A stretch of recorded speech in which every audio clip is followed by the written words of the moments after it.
अस्सलाम वालेकुम and sports special में ऑफ कोर्स हम लोग बात करें पाकिस्तान और न्यूजीलैंड के दरमियान T20 सीरीज़ का चौथा मैच जो आज खेला गया और आज भी मुसलसल चौथी नाकामी का सामना करना पड़ा पाकिस्तान टीम को। क्या हुआ क्राइस्ट चर्च में? जैसे तो आपको पता है कि न्यूजीलैंड सीरीज़ ऑलरेडी जीत चुका है और पाकिस्तान सिर्फ अपनी प्राइड अपनी बका के लिए खेल रहा था। मगर क्या हुआ आज के मैच में, जल्दी से आपको हम लोग समरी देते हैं। न्यूजीलैंड ने आज टॉस जीती और उन्हें पहले फील्डिंग करने का फैसला किया, तो फोर्सफुली आज पाकिस्तान ने पहले बैटिंग कर ली और हमने देखा कि कोई भी बैटर नहीं कुछ इतना ख़ास कर सका एक्सेप्ट मोहम्मद रिजवान जो लास्ट मैन स्टैंडिंग थे। 90 रन्स बनाए उन्होंने 63 बॉल से।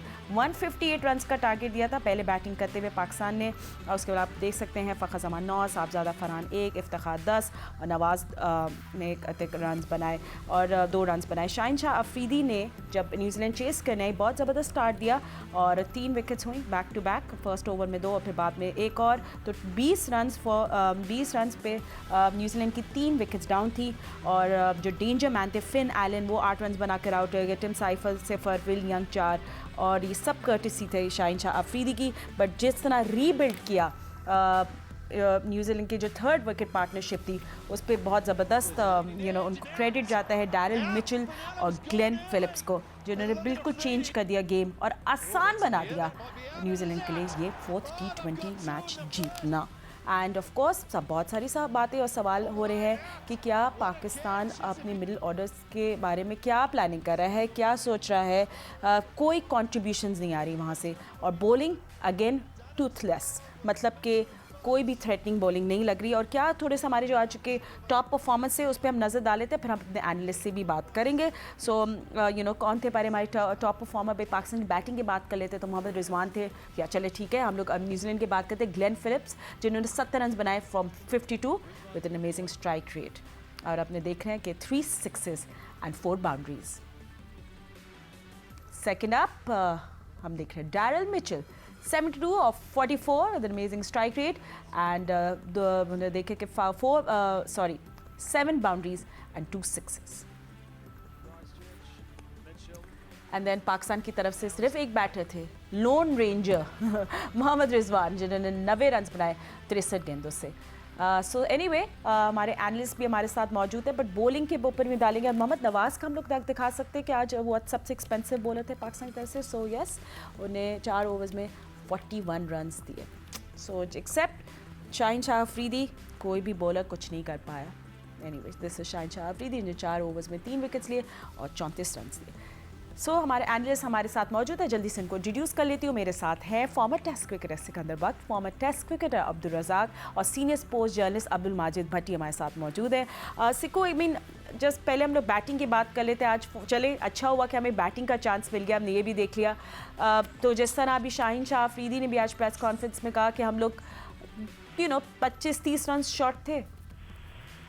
यार मैंने आपको प्रोग्राम में कह रहा था 25-30 रन शॉर्ट थे, मानता हूँ।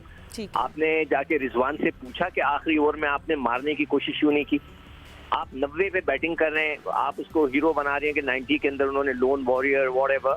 भाई आप 90 स्कोर कर लिया, 20 ओवर खेल लिए, आखिरी ओवर है यार, मार लो, कोई छक्का ही मार दो। 3 छक्के उसने मारे जो 19वें ओवर में नवाज ने, ठीक है। उसके बाद जो बाकी 9 गेंदें थी उसमें कोई चौका नहीं, कोई छक्का नहीं। ये सेल्फिशनेस होती है कि मैं नॉट आउट चला जाऊं, मतलब बेकार पाकिस्तान के लिए खेल रहे हो। शाहीन को जाए और जाकर पूछे उनसे। इसी तरह आप बाबर, मैं देखें यंगस्टर्स को कुछ नहीं कहूंगा, ये नए बच्चे थे जाकर फेल हो गए, कोई बात नहीं। मैं तो उन सीनियर खिलाड़ियों की बात करूंगा। बाबर आजम जो है 4 मैचों में उन्होंने 200 रन किए, उनका स्ट्राइक क्या है 158। एक इनिंग खेली है उन्होंने, कोई एक इनिंग जिसमें वाव वाली बात हो जाए, जैसे कि फिन एलन ने खेला हो। फिन एलन ने खेली ना, मतलब वाव हुआ ना, हमारे मुंह से निकला यार सिंपली वाव। कोई एक इनिंग खेल देते भाई जिसके अंदर आपकी जो स्ट्राइकिंग रेट 200 का होता। आपने है ही नहीं टप्पड़, माजरत के साथ। बाबर आजम इस किस्म की इनिंग खेल ही नहीं सकते। बाबर आजम सिर्फ वो खेल सकते हैं कि स्ट्रेट सीधा खेलेंगे, एक लंबी पार्टनरशिप लगाएंगे, कोई उनके साथ चले जो मार रहा हो तो वो बहुत अच्छा खेलेंगे। बट एटलीस्ट वो कंसिस्टेंट तो थे ना 3 अपने मैचेस। तो भाई फायदा, आप फायदा बताएं। 4-0 से हम हार गए, आपका साबिक बाकी कप्तान सिक्को, but what about the rest of the middle order? बाकी सबका भी तो काम है। रिस्पॉन्सिबिलिटी लें। You are the senior most player, you should take the responsibility. But what about the others? बाकी भी तो है। आपको हाँ, बाकी बैटर्स की कोई रिस्पॉन्सिबिलिटी नहीं सर, इतने एक्सपीरियंस। हाँ जी, बोलो। नो बात ऐसे नहीं होती है। जब मैं इसलिए कह रहा हूँ, मैं नौजवानों को बात ही नहीं कर रहा, मैं बात कर रहा हूँ रिजवान की, मैं बात कर रहा हूँ अपने बाबर आजम की, इफ्तिखार की आप बात कर सकते हैं। मतलब सीनियर खिलाड़ी हैं, फखर की बात कर सकते हैं कि उन्होंने क्या किया। मगर चले फखर भी इन एंड आउट होते हैं, मगर बाबर तो रेगुलर खेलते हैं और वो इस किस्म से इनिंग खेलने से हमें कभी भी नहीं जिता सकेंगे, ये बता दूं। हाँ, कभी हमने सिर्फ 140 चेस करना है, 150 चेस करना है, इस किस्म की इनिंग काम आएगी, वो भी छोटी टीम के खिलाफ। अच्छी टीमें जो हैं वो आपको नहीं खेलने देंगी इस तरह। You know, and interestingly Razzaq, you know, अगर मिडिल बैटर्स की हम लोग बात करें, मिडिल ऑर्डर की, तो 4 मैचेस में वो लोग सिमिलर वे में सब आउट हुए। मतलब कि चारों मैचेस में किसी बैटर ने काम नहीं किया कि ये इसी तरह हमें बॉलिंग करा रहे हैं, उन्हें वही सिमिलर बॉलिंग कराई, मगर किसी बैटर ने इस पे काम नहीं किया या इवॉल्व नहीं किया। वो you know, slower ball, the shorter ball, कि हमने इसको किस तरह खेलना है, किसी ने कोई काम नहीं किया था और वो दिख रहा है। देखिए फातिमा, बात ये है कि अगर बैट्समैनों की बात कर रहे हैं तो बैट्समैनों की सबसे पहले बात ये है कि आपने जो बैटिंग ऑर्डर सेट किया है उस पर बात करनी चाहिए कि आपने क्या सोच के बैटिंग ऑर्डर सेट किया है। आप समझते हैं कि हम जो 2-2 घंटे की मीटिंग कर लेते हैं, उसे प्लान कर लेते हैं और उसके मुताबिक हर चीज चलेगी, ऐसी क्रिकेट नहीं होती वहाँ पे। आपको अगर फिन एलन का अगर देखा जाए, उसकी भी टीम मीटिंग होगी, सबकी उनकी टीम मीटिंग होती है, तो उसको जो मैसेज मिला है कि उसने जो खेला है उसने अपनी एबिलिटी पे खेला है, अपने पोटेंशियल पे खेला है। तो आपको जब ये चीजें होती हैं तो आपने सिचुएशन के मुताबिक, कंडीशन के मुताबिक खेलना होता है। आपने अगर देखा है कि अगर एक बॉलर मुझे 20 रन दे रहा है तो मैं व्हाई नॉट मैं उसको 20 रन करूं। आपके माइंड में यही है कि जहां पे देखें, जहां पे 200 स्कोर होता है, जहां पे 200 स्कोर की 200 के स्ट्राइक रेट से खेलना पड़ता है, आप वहां पे 150 के साथ खेल रहे हैं तो कह रहे हैं कि हमने बड़े स्कोर कर दिए, हमारी भी एवरेज चेक कर लें। तो आपने इस चीज को कौन मॉनिटर करेगा? अब यहाँ जो पिचें आपको 200 स्कोर दे रही है, वहां पे आप 150 के स्ट्राइक से खेलेंगे तो आप तो मैच तो हारेंगे ना। अगर आप पहले बैटिंग करते हैं तो आप कहते हैं कि 20 रन शॉर्ट थे, अगर पहले बॉलिंग करते हैं तो कहते हैं जी 20 रन ज्यादा थे। अब यहीं पे हमारी सुई अड़ी हुई है। अब देखना पड़ेगा कि प्रॉब्लम कहाँ पे है, आप रूट्स पे जाएं। आप ये ना देखेंगे जब सीनियर ने क्या नहीं किया, जूनियर ने क्या नहीं किया, आप ये देखेंगे किस क्या इंटेंट लेकर आपने टीम सेलेक्ट की, क्या इंटेंट लेकर आपने 11 की टीम बनाई, क्या आपके माइंड में था, क्या आप करना चाह रहे थे। बॉलिंग जो बॉलिंग कोच रखे हैं उनसे पूछें कि ये बॉलिंग कोच, ये बॉलिंग क्या हो रही है, ना स्पिनर चल रहे हैं, ना फास्ट बॉलर चल रहे हैं, फील्डिंग को पूछे, फील्डिंग नहीं चल रही। तो इन सब की रूट्स पे जाएंगे कहाँ प्रॉब्लम है। एंड यू नो भट्टी साहब, आपको पता है फौरन लोग बातें करने लग जाते हैं। 2-3 मैचेस पहले से ही सब बात कर रहे थे कि अब पाकिस्तान को चाहिए कि वो इफ्तिखार का रिप्लेसमेंट सोचे। कौन है पाकिस्तान के दिमाग में जो इफ्तिखार को रिप्लेस कर देगा? बिकॉज इफ्तिखार अभी आपके लिए बिल्कुल एक एवरेज बैटर लग रहे हैं, who is bringing nothing to the table. So आपके दिमाग में आप क्या सोच रहे हैं? देखिए फातिमा, अब तो एक मैच रह गया है, प्लेयर भी हमारे पास ज़्यादा अवेलेबल नहीं है। मेरे ख्याल में जितना इफ्तिखार को हमने कॉन्फिडेंस दिया है, आजम खान को भी उतना कॉन्फिडेंस देना पड़ेगा। यंग बच्चा है, वो दुनिया भर की लीग्स में परफॉर्म कर रहा है। एक बार आजम को मौका देके उसका खेल ख़त्म कर दे। लेकिन अब इफ्तिखार 55 इंटरनेशनल मैच खेले हुए हैं, उसकी आप परफॉर्मेंस देख लें। पैचेस में परफॉर्मेंस है, कभी करता है कभी नहीं करता। मुझे तो फिलहाल इस पोजीशन पर जहां पर मारधाड़ करनी पड़ती है, आजम खान के अलावा और तो कोई नजर नहीं आ रहा। या फिर फखर जमान जो है उसको एक और नंबर नीचे लेके आ जाए। लेकिन मेरे ख्याल में ये जो टीम बनी है ये राइट कॉम्बिनेशन नहीं है। हमें तो या तो फिर पुराने लड़कों की तरफ जाना होगा। डोमेस्टिक सर्किट में भी अब्दुल रज़ाक 2 साल पहले हेड कोच थे एक पाकिस्तान के रीजन के, तो ये बताएंगे कोई ऐसा एक्स्ट्राऑर्डिनरी लड़का मुझे तो नजर नहीं आ रहा। यही लड़के हैं जिन पे हमें रिलाई करना है। इफ्तिखार को आप बिल्कुल नजरअंदाज ना करें, इफ्तिखार को आराम दें। हारिस रऊफ देखें, जो सबसे बड़ा मसला इस पूरी सीरीज में पाकिस्तान का है कि पाकिस्तान के बॉलर्स बहुत बुरी बॉलिंग कर रहे हैं। वो इतना बड़ा स्कोर दे रहे हैं और आज जब 158 डिफेंड करने था, ऊपर से 3 विकेटें भी गिर गई। फिर भी हम 158 डिफेंड अजय कर भाई सके। इसमें ये भी जी, ऐड जी, कर रहे हैं, रज़ा। हारिस रऊफ ने देखें वर्ल्ड कप में सबसे ज्यादा एक्सपेंसिव बॉलर है और इस सीरीज में भी सबसे ज्यादा एक्सपेंसिव बॉलर वही है। तो अब आप इस तरह लेके आपने चलना तो कैसे मैच जीत सकते हैं?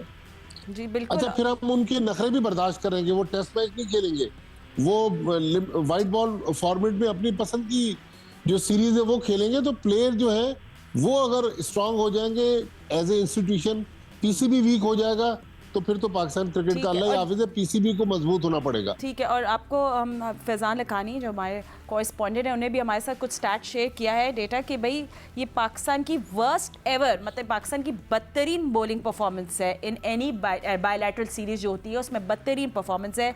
हमने कंसीड किए हैं, मतलब दिए हैं हम लोगों ने 800 प्लस रन 4 गेम्स में।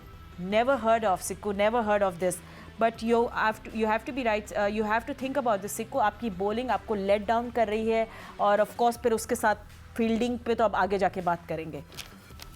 बिल्कुल, मैं तो कौन सी सीरीज थी वो, वर्ल्ड कप से पहले जो सीरीज हुई थी श्रीलंका में, मैंने खुद कहा था कि यार पाकिस्तान की जो बॉलिंग है वो मतलब वो हमारी प्राइड है और मेरे ख्याल से दुनिया की सबसे बॉलिंग नजर आ रही थी। मगर अचानक आपको पता नहीं क्या हो गया। और आप ये देखें, ग्राफ बना लें, अगर मेरे पास टाइम हुआ मैं आके बैठूंगा ऑफिस में, मैं पूरा उनकी शॉट निकाल के दिखाऊंगा जो उन्होंने छक्के मारे। सारी शॉर्ट बॉलिंग की है। आप शॉर्ट बॉलिंग करेंगे तो मिड विकेट पे छक्के खाएंगे। आप शॉर्ट बॉलिंग करेंगे तो मिड विकेट लॉन्ग ऑन के दरमियान वो मारे जा रहे हैं क्रॉस बैट, आपको छक्के पे छक्का। अभी हारिस ने अभी आखिरी ओवर जो कराया है उसके अंदर भी शॉर्ट गेंद कर दी उसने, इसको फिर वही मिड विकेट पे छक्का मार दिया। यानी कि क्या हो गया है? ये तो एक कॉमन सी छोटी सी चीज है जो समझनी चाहिए कि भाई आप शॉर्ट बॉलिंग ना करें, खासतौर पे T20 के अंदर। मुझे तो समझ में नहीं आया। और फिर स्पिनर का मसला, मैंने आपसे कहा था कि 4 साल पहले जब बांग्लादेश की सीरीज हो रही थी उसकी क्लिप मेरे पास है, मैं रो रहा हूँ। उस वक्त भी शोर मचा रहा था, स्पिनर स्पिनर स्पिनर। आज भी मैं शोर मचा रहा हूँ कि हमारे पास कोई क्वालिटी का स्पिनर नहीं है। Sikko, hold on to the thought. और बिल्कुल जैसे आप तो स्पिनर को बुलाते हैं कि वो आके रन थोड़ा रोके, थोड़ा चोक करे बैटर्स को, बट आज तो उल्टा ही हो रहा था। खैर एनीवे, हम लोग बात करेंगे कि क्या पाकिस्तान की अब रिलायबल प्लेइंग 11 क्या होगी। Will find out from an analyst. Take a short break and see you right after. Welcome back after the break. हम लोग बात कर रहे हैं पाकिस्तान की मुसलसल चौथी शिकस्त जो आज हुई है क्राइस्ट चर्च में। और भट्टी साहब, पाकिस्तान ने देखिए अंडर परफॉर्म किया। इस तरह हमने गिफ्ट किए बॉलर्स ने रन, फ्रस्ट्रेटिंग है। आई थिंक शाहीन शाह अफरीदी के लिए भी होगा और हम फैंस के लिए भी। कोई भी बॉलर अप टू मार्क नहीं था। कोई भी बॉलर ऐसा नहीं लग रहा कि मॉडर्न बॉलर है, मॉडर्न क्रिकेट का, या वो बाकी किसी भी टीम को थ्रेटनिंग लग सकता है। We were too easy. देखिए फातिमा, इसमें तो कोई शक नहीं है कि पाकिस्तान की टीम चारों मैच बहुत खराब खेली और न्यूजीलैंड ने हमें मुकम्मल आउट क्लास कर दिया। लेकिन आप न्यूजीलैंड को भी हमें क्रेडिट देना पड़ेगा कि न्यूजीलैंड ने आज देखें ऊपर से उनके 3 विकेट गिरे और 2 बैट्समैन ग्लेन फिलिप्स और Daryl Mitchell single handedly match को निकाल के ले गए। हमें जो चांसेस मिले हमने वो चांसेस ग्रैब नहीं किए। मेरा ख्याल में पाकिस्तान के फील्डरों को ये क्राउड में जो कैचेस लोग ले रहे हैं उनमें बड़े भी हैं, बड़ी उम्र के लोग भी हैं, तो शायद पाकिस्तान के फील्डर वहां से सबक हासिल करें। देखिए ये प्रोफेशनल सेटअप हमें नजर नहीं आ रहा है। जिस तरह कैचेस ड्रॉप हो रहे हैं, जिस तरह हम 158 रन बना रहे हैं, ये 158 की पिच नहीं थी, ये कम से कम 200 रन की पिच थी। फिर जो हमने बॉलिंग की, सिवाय शाहीन शाह ने जो 3 विकेट ली, उसके अलावा हमारे किसी बॉलर ने ऐसा इम्पैक्ट क्रिएट नहीं किया कि जिससे ये मैच बन सके। तो ये वर्ल्ड कप का साल है, अब से तकरीबन 5.5 महीने बाद वर्ल्ड कप होना है, तो मेरा ख्याल हमारे लिए आई ओपनर है। अभी भी हमने अगर अपनी आंखें ना खोली, हमने गलतियों से सबक ना सीखा, तो हम आप वर्ल्ड कप की बात करें, हम पिछले वर्ल्ड कप के फाइनलिस्ट हैं, लेकिन अभी वो हालात नहीं है। तो हमें एक बार ठंडे मिजाज, ठीक है। और मैं आप दोनों से ये पूछती हूँ क्योंकि आप लोग तीनों हैं, अब सिक्कू से भी हम लोग बात करेंगे, पर आप दोनों बताएं। अच्छा, सिक्कू कैन ऑल्सो हेयर अस। सिक्कू, हम अभी सिर्फ बॉलिंग की बात कर रहे हैं क्योंकि बॉलिंग ने आपको बड़ा डिसअपॉइंट किया, मगर क्या एक ऐसा मतलब एज अ सब फैंस ये पूछ रहे हैं कि हारिस रऊफ जो अच्छे निक में नहीं है, ठीक है उनसे नहीं हो रही सही बॉलिंग, उनको क्यों नहीं ड्रॉप किया गया? आपने आजम खान को तो फ़ौरन तुरंत से ड्रॉप कर दिया। आपने उनको प्रीवियसली कभी इतनी ज़िंदगी में चांसेस नहीं दिए। आई थिंक वो 6-7 T20 मैचेस खेल चुके हैं। आपने उनको वो कैरी ऑन नहीं किया कि चलो उसको 4-5 हम कंसेक्यूटिव मैचेस खिला दें, मगर हारिस रऊफ पे आपने ट्रस्ट किया। दैट नो डाउट उनके पास एक्सपीरियंस है, बट वो उनकी अच्छी निक नहीं चल रही और आपने देखा ही स्ट्रगल थ्रू आउट। देखें, अगर एक बात मैंने पहले प्रोग्राम में की, मैं दोबारा कह देता हूँ कि जितनी भी लीग्स खेलने से आप इम्प्रूव नहीं होते, सिर्फ आपका बैंक बैलेंस इम्प्रूव होता है। ये लड़के वहां जाकर बहुत ही हल्की टीमों से खेलते हैं, वहां के जो स्टैंडर्ड्स हैं इतने अच्छे नहीं हैं। हारिस ने 4 मैच खेले, 15 ओवर कराए, 161 रन दिए और इनका इकोनॉमी रेट जो है 10 है। 1 ओवर का 10 रन का एवरेज है उनका इकोनॉमी रेट। तो आप सोचें कि अभी आपने देखा जब आखिरी ओवर जब आपने वापस जाती ब्रेक के ऊपर, तो उसने शॉट गेन किया, उसको पे छक्का खा लिया। तो इस तरह थोड़ी होता है कि मतलब हारिस जो है वो आप सही कह रहे हो, उसको 1-2 दफा ड्रॉप करके आप उसको उसका थोड़ा सा जो एटीट्यूड है वो सही होगा कि यार ये क्या कर रहे हैं आप, मतलब है कि उसको ड्रॉप बिल्कुल करना चाहिए। इसी तरह शाहीन अफरीदी का आप देख लें, 4 ओवर में उन्होंने 16 ओवर किए, 153 रन दिए और उनका भी जो इकोनॉमी रेट है 9.56, ऑलमोस्ट 10। यानी कि हमारे दो प्राइम बॉलर जो सबसे बेस्ट बॉलर्स हैं उनका इकोनॉमी पर ओवर 10 रन है। आप कैसे जीत सकते हैं? 12 सिक्कू भाई 12 नहीं, अभी मैंने देखा है तो वो ये निकला है, हो सकता है चेंज हुआ हो इस ओवर के बाद। तो मैं तो अभी करंटली देख रहा था, तो उसके बाद मैं चेंज किया। तो 12 आप मुझे बताइए, इन बड़े प्लेयरों का, ये हमारे प्राइम बॉलर्स हैं, अगर इनका इकोनॉमी ये हो 10-10 रन का, तो कैसे हम जीतेंगे? आप मुझसे जरा बैटिंग का जरूर पूछेगा, वो भी मैंने हम लोग मैं बॉलिंग को रैप अप ही कर रही थी और मैं भी क्योंकि भट्टी साहब ने बहुत अच्छी बात की थी और हम कहना चाहेंगे कि क्रेडिट बिल्कुल जाता है न्यूजीलैंड के बैटर्स को। What an amazing 3rd wicket partnership Glenn Phillips की एंड डैरेन मिचेल की। आई मीन पाकिस्तान को ने 7 विकेटों से शिकस्त दे दी, जिनके केस आपने हमें भी ज्वाइन किया है। पाकिस्तान आज lost the 4th T20 match, हम 4था T20 मैच भी हार चुके हैं 7 विकेटों से और ये 3rd विकेट पार्टनरशिप थी डैरेन मिचेल और ग्लेन फिलिप्स की, जिसने न्यूजीलैंड को बचाया। वो लोग 20 for 3 थे, 20 रन पर उनकी 3 विकेट्स डाउन थी। तो चले अब इस चीज़ को हम लोग कंपेयर करते हैं हमारी बैटिंग के साथ। तो आज अगर मोहम्मद रिजवान जो है उन्हें थोड़ी सी हमारी लाज रखी कि 90 रन की उन्हें एक डिसेंट स्कोर, उनके 90 रन की वजह से हम एक डिसेंट स्कोर पे आ गए कि हमने उनको 159 रन का टारगेट दिया। मगर अब पाकिस्तान का मिडिल ऑर्डर जो है उस पर बिग क्वेश्चन मार्क है। रज़ाक, अभी से लोग बात कर रहे हैं इफ्तिखार की रिप्लेसमेंट की कि कौन है, फायर पावर कौन ऐड करेगा।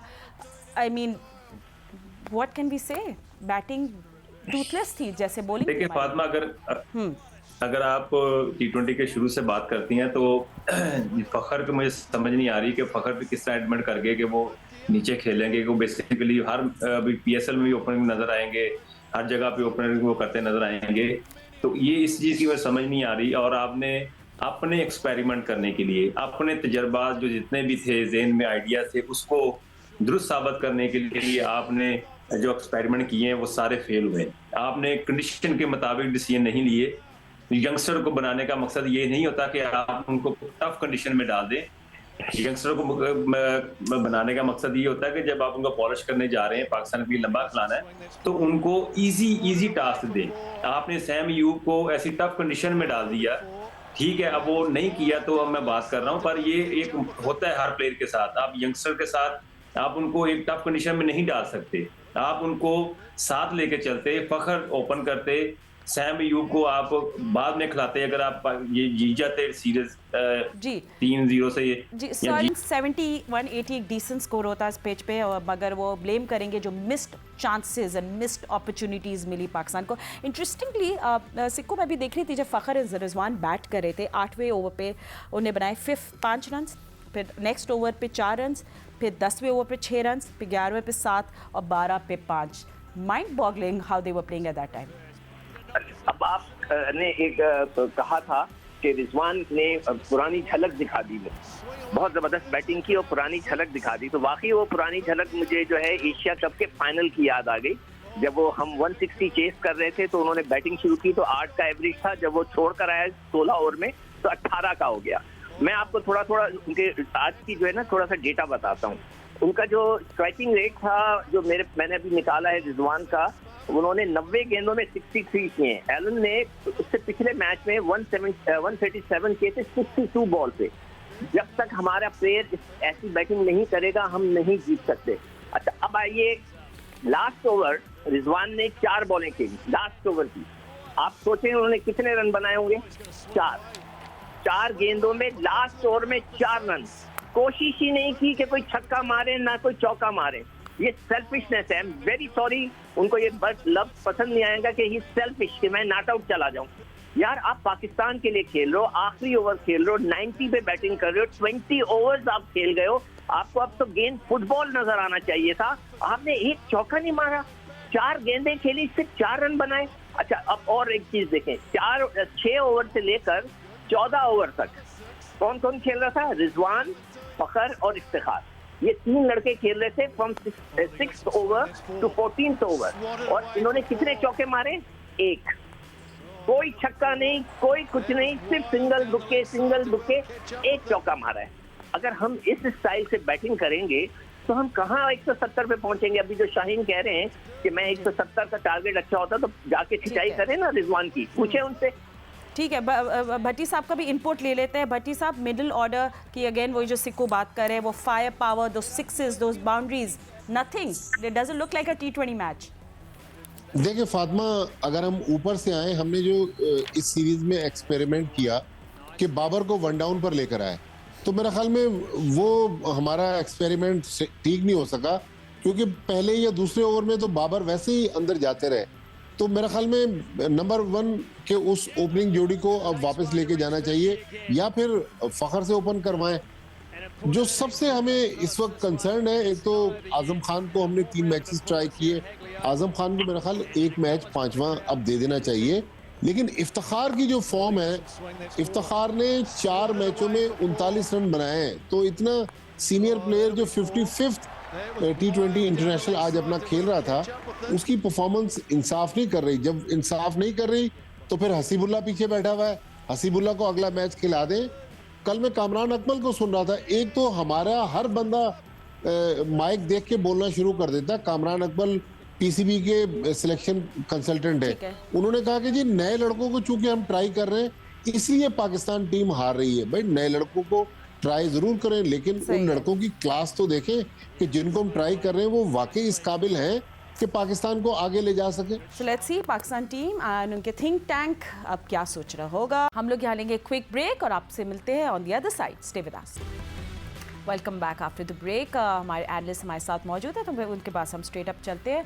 एंड रज़ाक भी हैं। रज़ाक, आपके पास आएंगे तो अब बातें और बहस शुरू हो जाएंगी। ऑफ कोर्स अब पाकिस्तान के रिलायबल प्लेइंग 11 क्या है, उसका नाम मैंने रख दिया रिलायबल 11। तो वो क्या, हम लोग वापस शादाब को देखेंगे नीचे आते हुए, शायद मोहम्मद हारिस को इंक्लूजन हो जाए, या फिर जो भी प्रेशर के थ्रू इंक्लूजन्स होंगी वो होगा।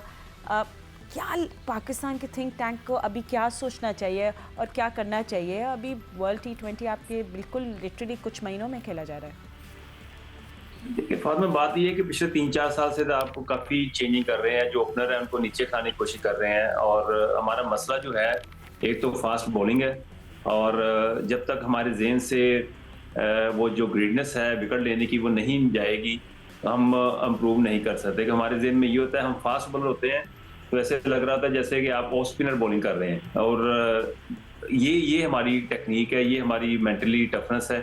हमने जो फास्ट बॉलर देखे हुए हैं, शोएब अख्तर, वसीम अकरम, वक़ार यूनुस, तो वो तो बैट्समैन बल्ला उठाता था तो वो सीधा जड़ों में बॉल मारते थे, यॉर्कर करते थे, तो वो स्लो वन तो बहुत कम करते थे। तो हमारा ये है कि अब यही सेटअप हो चुका है, अगर जो बैट्समैन बल्ला उठाए उसको स्लो वन कर दो, तो ये आप रीड हो जाते हैं।